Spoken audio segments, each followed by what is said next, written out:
Bonjour, nous sommes aujourd'hui le 29 juin 2022. Ce mois-ci apporte encore son lot de surprises sur les marchés financiers. Le spectre de la stagflation en Europe comme aux États-Unis pousse les marchés développés à la baisse, tandis que les taux longs, eux, se stabilisent. Côté émergent, la performance est meilleure grâce à la remontée spectaculaire des actions chinoises. En dehors de la Chine, peu de salut malheureusement. La baisse des matières premières affecte l'Amérique latine, tandis que celle des semi-conducteurs touche la Corée et Taïwan. L'Arabie saoudite est sujette à des prises de profit, tout comme les actions indiennes. Dans cet environnement, comment se comportent les fonds GEM-Way? Alors en absolu, GEM Equity et GEM Asia continuent d'être affectés par la baisse des marchés, mais comme ils sont surpondérés sur la Chine, ils surperforment leurs indices respectifs. GEM China, quant à lui, affiche une performance positive, tout comme le marché chinois. Le pétrole baisse sur le mois, mais notre surpondération sur l'énergie ne nous affecte pas. De plus, notre forte sous-pondération sur les matériaux contribue positivement. A contrario, certaines de nos positions hors indice, comme Tektronix, subissent les craintes de stagflation globale.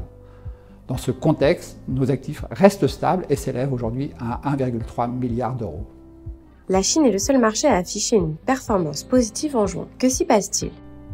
Alors d'une part, le contexte sanitaire s'améliore sensiblement et Pékin vient même d'annoncer une réduction de la période de quarantaine pour ses visiteurs. Indéniablement, les mesures drastiques prises précédemment portent leurs fruits. D'autre part, les autorités chinoises multiplient des mesures de relance et se montrent optimistes quant à un rebond de croissance au second semestre 2022.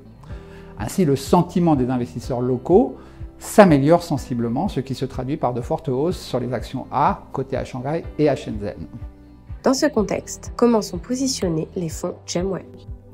Alors en début de mois, GEM Equity et GEM Asia se sont rapidement repondérés sur les actions chinoises, passant ainsi de 32 à 37% pour GEM Equity.